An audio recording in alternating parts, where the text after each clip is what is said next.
Halo teman-teman, gimana kabarnya? Baik, di sini kami lagi duduk-duduk santai nih sama Nah, abang saya nih. Nah, sebelum itu perkenalkan nama saya Isrun. Saya di sini ingin memandu, ya duduk-duduk santai sini lah ingin bertanya-tanya lah sama abang saya. Nah, sebelum itu saya ingin menanyakan dulu nih, ya nama abang saya ini. Nah, mungkin bang, coba perkenalkan dulu nih nama abang itu. ya, Lolo teman-teman, perkenalkan aku sendiri Ervan, biasa dipanggil teman-teman di sini. Ada yang bilang Ervan, ada yang pakai P, Ervan. Jadi di sini aku juga mau ngobrol-ngobrol juga sama Isrun. Jadi Isrun ini juga bukan memandu, sebenarnya kita bertukar pikiran Ya, di lagi sini. Jadi, main cerita-cerita lah. kita banyak yang pengen diobrolin, Ya, Isrun. betul. Apa nih Bang yang mau diobrol nih? Gue juga penasaran nih tentang isu-isu yang sekarang. Sebenarnya banyak, Isrun. Ais, Mau yang banyak dari ya. mana dulu nih, Isrun? Ya, yang sekarang-sekarang lah, yang memanas-manas dari awal tahun 2026 inilah. Ya, tahu lah Bang, ketegangan antara Amerika Serikat dan Itu Iran juga. itu. Nah, itu. Itu kan awal mulanya itu sebenarnya eh, dari konflik antar ideologi juga. Oh, iya, Nah, iya, iya. ideologi juga. Lalu kita tarik dulu, itu kan isu-isu geopolitik ya. Oh, Nah, iya, geopolitik geopolitik. itu memang sangat meluas. Nama juga geo global. Jadi kita ngebahasnya memang eh, secara mendalam. Ya, Kita betul harus sih. tahu konteks dari sejarahnya segala macam kayak gitu. Nah, geopolitik ini memang eh, penting kita pelajarin karena dampaknya kita sebagai masyarakat, sebagai warga negara itu harus tahu bagaimana Indonesia sebagai negara kita itu kerjasama dengan siapa. Nah, itu juga salah satu geopolitik. Oh, iya, iya, Nah, iya. kita misalnya kerjasama dengan Malaysia, Amerika, itu hubungan kerjasamanya apa? Misalnya sumber daya alam, sumber daya manusia, pertukaran, seperti itu. Oh, iya, Ya, betul, betul. contoh misalnya di luar negara Indonesia, kayak seperti Jepang dengan India. India mungkin penduduknya terbesar juga, salah satu terbesar di dunia, lalu memberi SDM-nya ke Jepang. Oh, iya, iya. Seperti itu. Itu juga salah satu. Dan banyak sekali memang kayak buat kelapa sawit kita salah satu Penghasil. keberapa ya kemarin? Iya, salah satu penghasil terbesar juga, dan ekspor kita juga cukup besar gitu. Oh, iya, iya. Nah, ke berbagai negara seperti batu bara untuk listrik itu ke Jepang. Itu juga sebagai kerjasama geopolitik.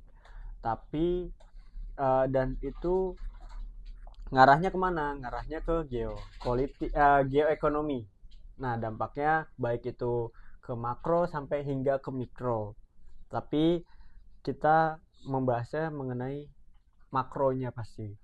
Karena kalau mikro itu hubungannya masih ada gap-gap kecil sebenarnya antara makro dan mikronya itu.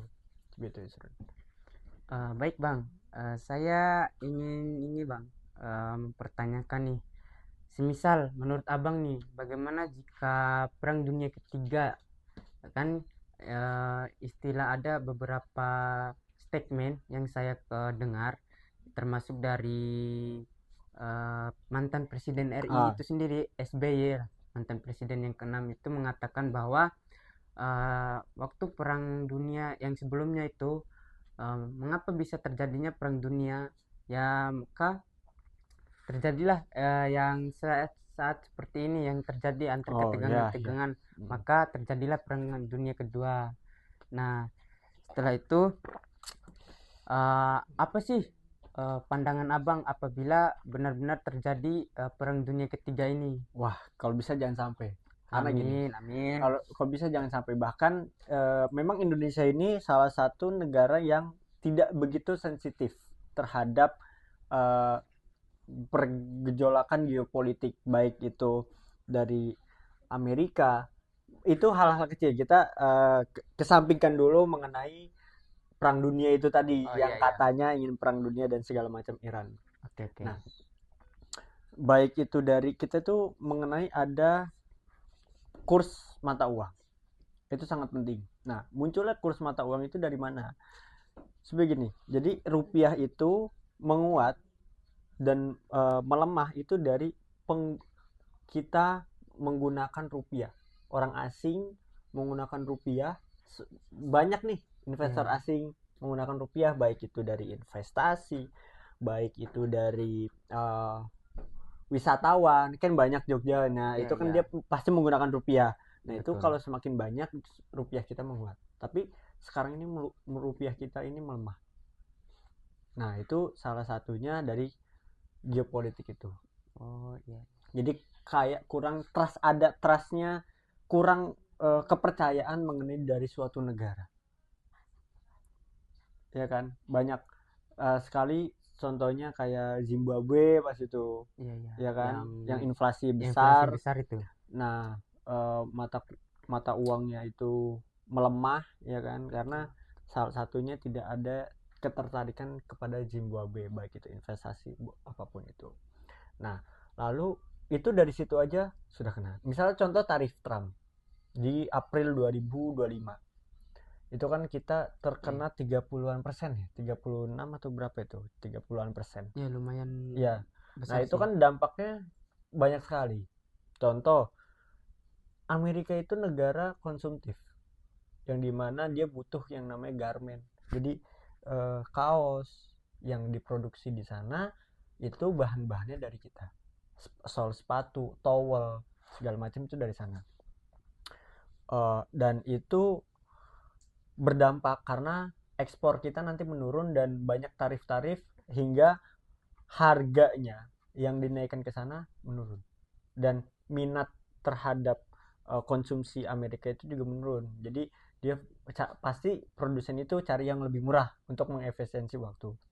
Kedua, kalau ditetapkan, maksudnya para produksi di Amerika itu benar-benar ingin belanja dengan ekspor Indonesia tapi dengan harganya mahal, dengan gara-gara tarifnya itu bakalan harganya mahal. Dia bakalan impor lagi ke Indonesia, misalnya contohnya Adidas atau apa, itu kan bikin mahal lagi harganya. Jadi inflasi lagi. Jadi inflasinya bukan inflasi mata uang, tapi dari harga.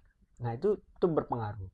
Lalu kita harga CPO itu sawit. Itu kan kita salah satu terbesar juga, kelima kalau salah sawit, meskipun lebih banyak dari Brazil, tapi kita termasuk banyak. Nah, itu sangat berpengaruh. Kita pengekspor, ya kan? Tapi kalau kena tarif atau bagaimana, itu mahal juga harganya. Kita jadi bisnis energi, bisnis apapun Indonesia yang berpeluang itu ekspor, itu bakalan melemah. Seperti itu. Lalu itulah dari geopolitik.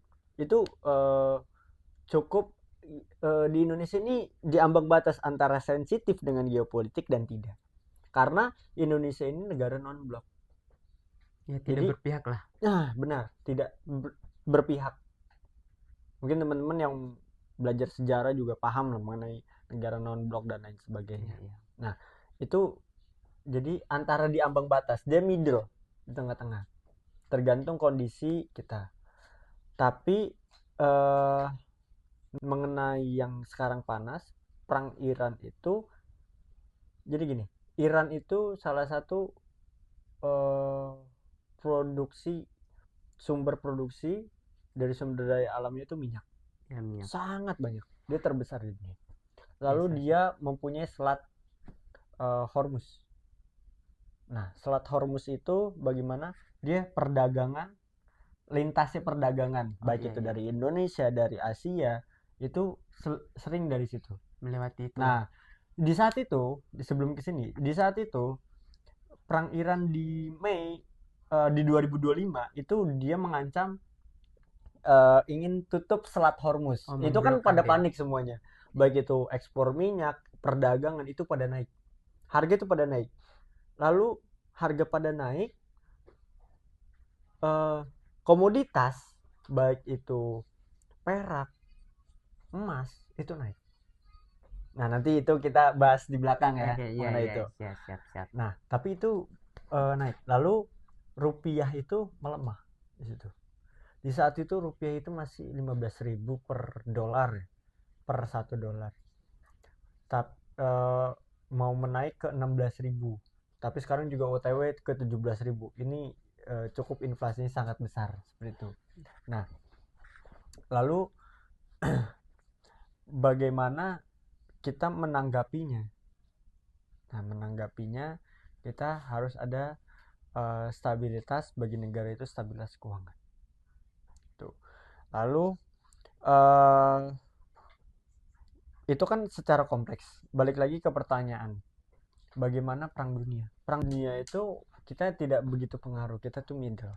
Tapi banyak sekali sektor energi komoditas kita yang sangat berpengaruh. Kita ini memang masih mengandalkan impor. Seperti minyak, kita juga meskipun sumber daya alam kita masih ada minyak, tapi kita tidak cukup seperti itu ya.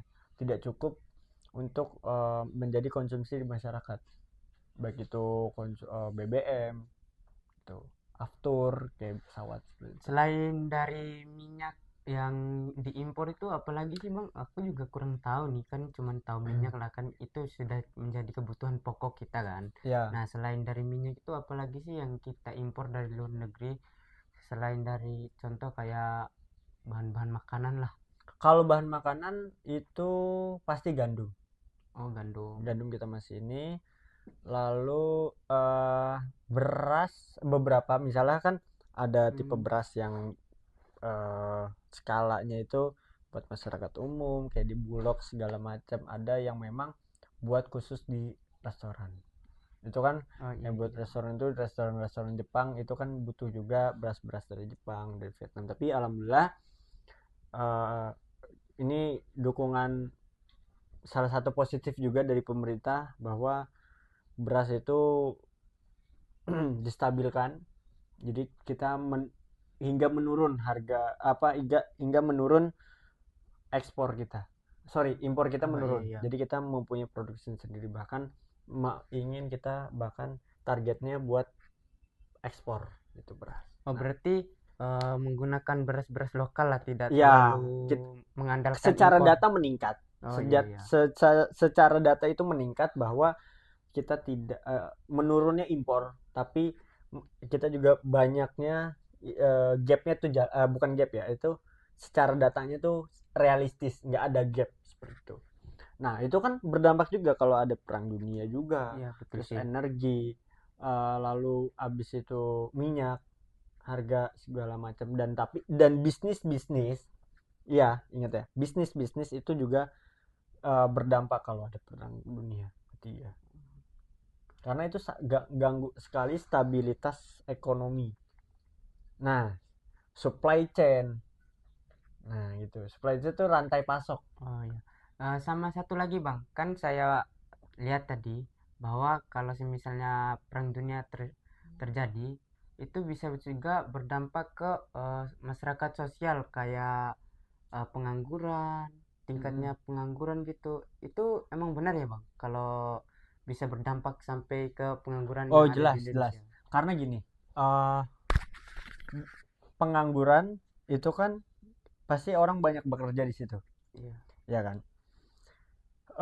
Itu pasti bisnis itu melemah, turun terus, bisnis tuh ya hancur lah, dia tidak punya pasar, tidak punya market untuk dijual, apalagi bisnis yang ekspor, contoh garment ya, pakaian. Oh iya. Ya kan, yang ini deh, yang kita tersaingi dengan Cina pas itu pernah, ya kan, tersaingi Tentang dengan apa itu bang? tentang pakaian. Jadi Cina itu menjual barang murah ke berbagai negara, ke Indonesia juga. Jadi dampak para produksi industri pabrik yang pakaian, sepatu itu terdampaknya karena mereka sepi yang beli, karena banyak harga yang murah dari Cina tapi bukan Iya dari sih. lokal. Nah, gara-gara kita tersaingi dalam perdagangan aja banyak PHK-nya.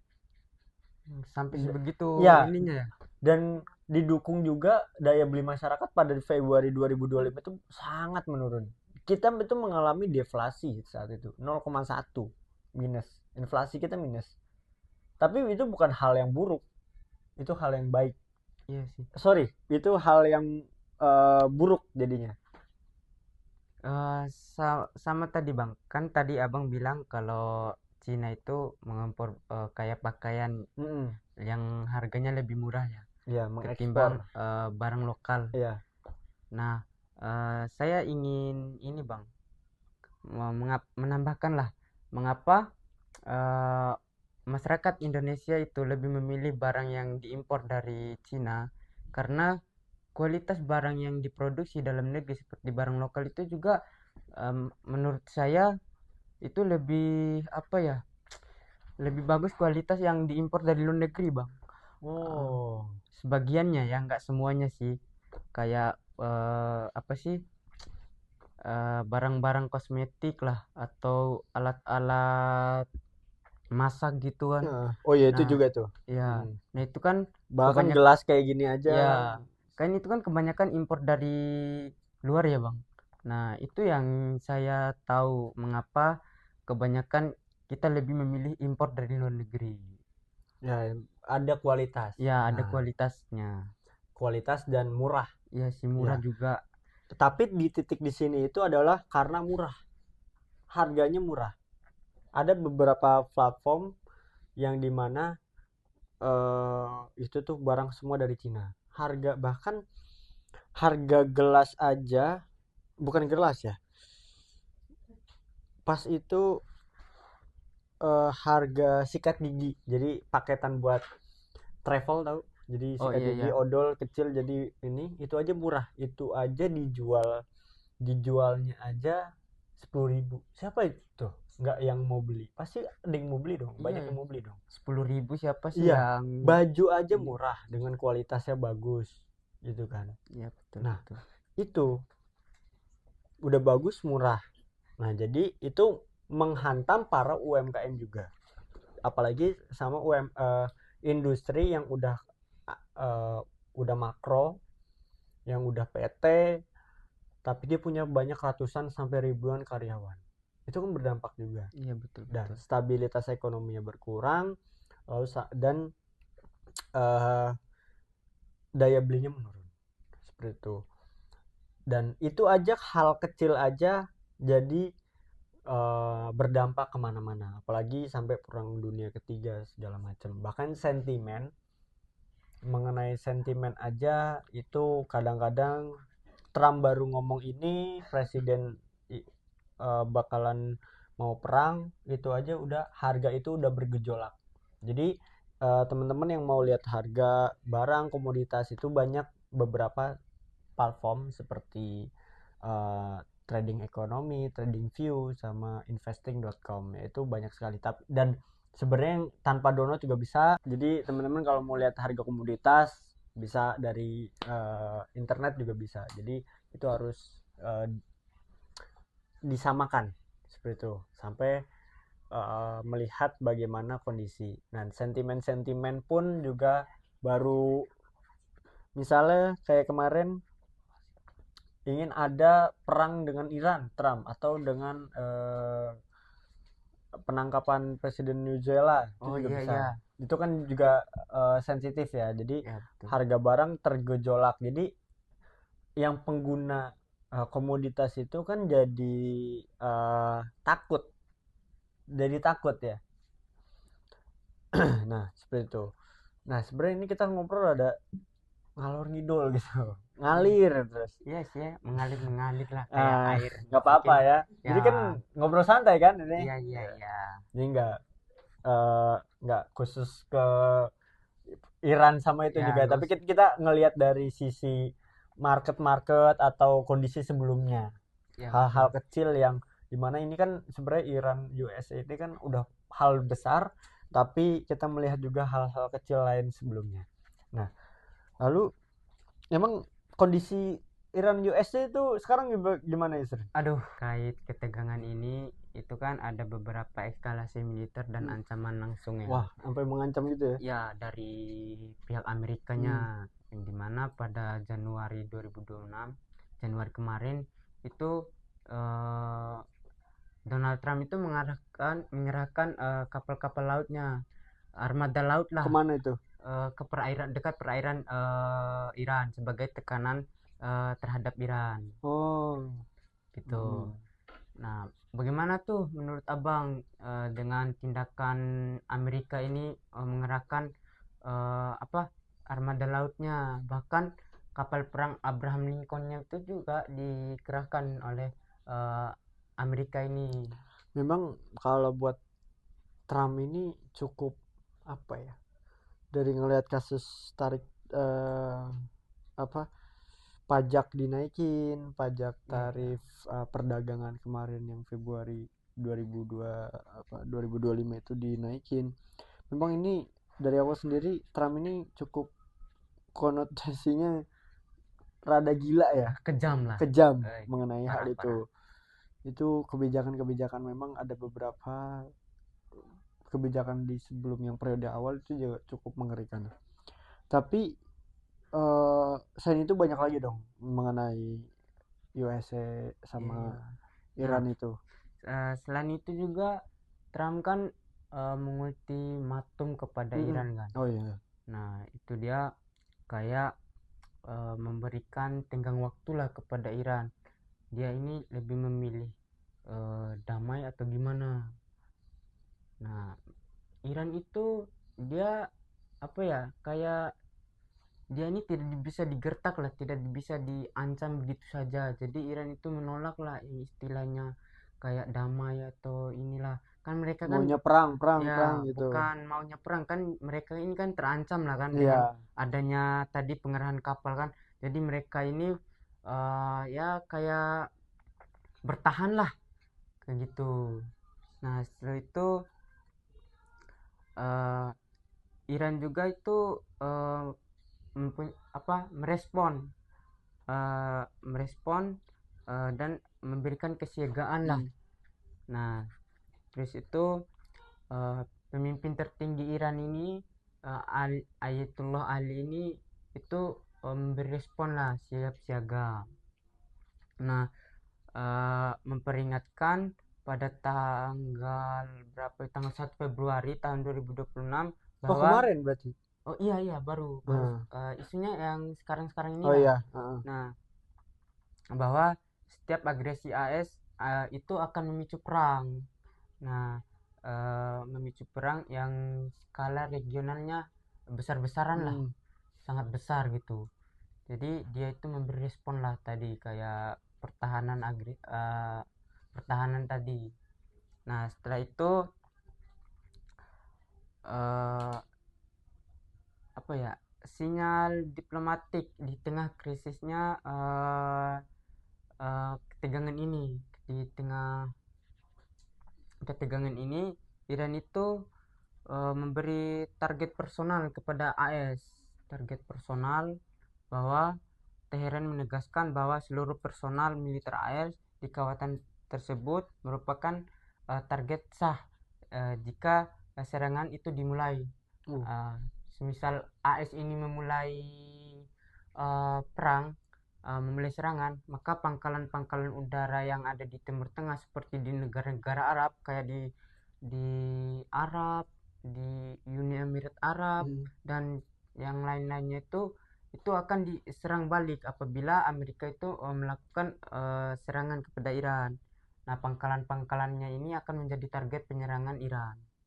Ini Bang, Hmm. ada satu lagi nih Apa tuh? terkait konteks regional lah. Wah, konteks regional. Sikap negara Teluk, yang maksudnya tuh Hmm. sikap negara yang di sekitar-sekitar Teluk itulah. Ya, truk-truk Iran Ya. itu. Nah, sejumlah negara di Teluk tersebut itu Hmm. dilaporkan mulai menutup akses wilayah udara. Nah, Oh akses ya. wilayah udaranya kayak penerbangan. Iya ya. Nah, Jadi terus buat nggak menyerang ke ya, ya dari Irannya tidak menyerang ke Amerikanya. betul. Apa aja tuh Nah, negara-negaranya? ya, bentar, nanti ada beberapa negara. Nanti Oh ya, nanti kemarin saya yang aku baca itu sempat ada Arab, Uni betul. Emirat Arab, Ya, Arab ya. Saudi, Uni Emirat itu menutup. Ya, Ya. eh, Iran juga akan menyerang Arab karena itu dianggap sebagai bentuk dorongan atau kerjasama atau dukungan lah. Iya. Nah, jadi yang setiap yang dianggap oleh Iran ini membantu Amerika itu pasti dibombardir atau diancam balik. Nah, gitu Bang. Maka ini Bang, ada satu lagi nih Apa tuh? terkait konteks regional lah. Wah, konteks regional. Sikap negara Teluk, yang maksudnya tuh sikap negara yang di sekitar Teluk Ya, itulah. truk-truk Iran Ya. itu. Nah, sejumlah negara di Teluk tersebut itu dilaporkan mulai menutup akses wilayah udara. Nah, akses Oh ya. wilayah udaranya kayak penerbangan. Iya, ya. Nah, Jadi terus buat nggak menyerang ke ya, dari Irannya, tidak menyerang ke Amerikanya. betul. Apa aja tuh negara-negaranya? Ya, bentar, nanti ada beberapa negara nanti Kemarin saya yang aku baca itu sempat ada Arab, Uni betul. Emirat Arab, Ya, Arab ya. Saudi, Uni Emirat itu menutup. Ya. Ya. Itu menutup tuh. Nah, itu sebagai studi atau suatu rencana, apa bukan rencana sih, apa sih namanya, bentar, solusi. Iya. Nah, solusi damai untuk menghindari kehancuran.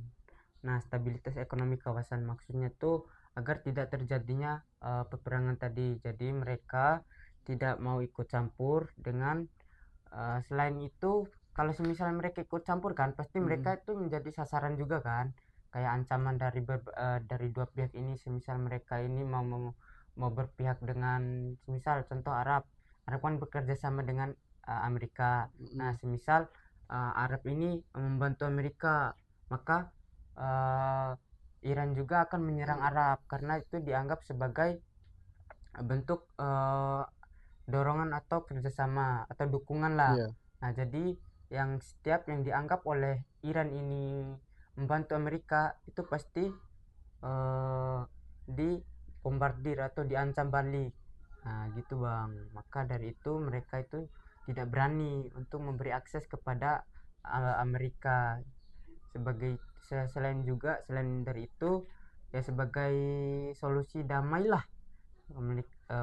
upaya untuk memperdamaikan kedua pihak ini, gitu Bang. Oke. Memang ini sangat kompleks karena ada tarikan sejarahnya mengenai Iran sama Amerika ini. Beda-beda ideologi, lalu Iran ini memang lebih mengenai bukan ideologi ya, kepercayaan dalam Islam itu yang Syiah. Oh iya. Syiah. Dan memang secara ekonomi dia stabilitasnya sekarang memang lagi bergejolak, stabilitas ekonominya lagi bergejolak. Nah, kalau secara dampak yang tadi singgung awal itu udah yang aku kasih tahu juga beberapa, salah satunya sektor harga minyak, yang dimana Iran merupakan salah satu produsen tadi ya, produsen minyak juga terbesar lah. Ya, terbesar di global ketika ketegangan ini meningkat. Kekhawatiran ini juga mengganggu pasok minyak dunia. Jadi mengekspor atau dari negara-negara lain itu mengimpor ini kan jadi terganggu juga, khususnya jika konflik memicu gangguan di Selat Hormuz tadi ya, atau Laut Merah gitu. Nah, lah itu kan jadi suatu hal yang memicu konflik, memicu harga barang, harga minyak itu naik komoditasnya.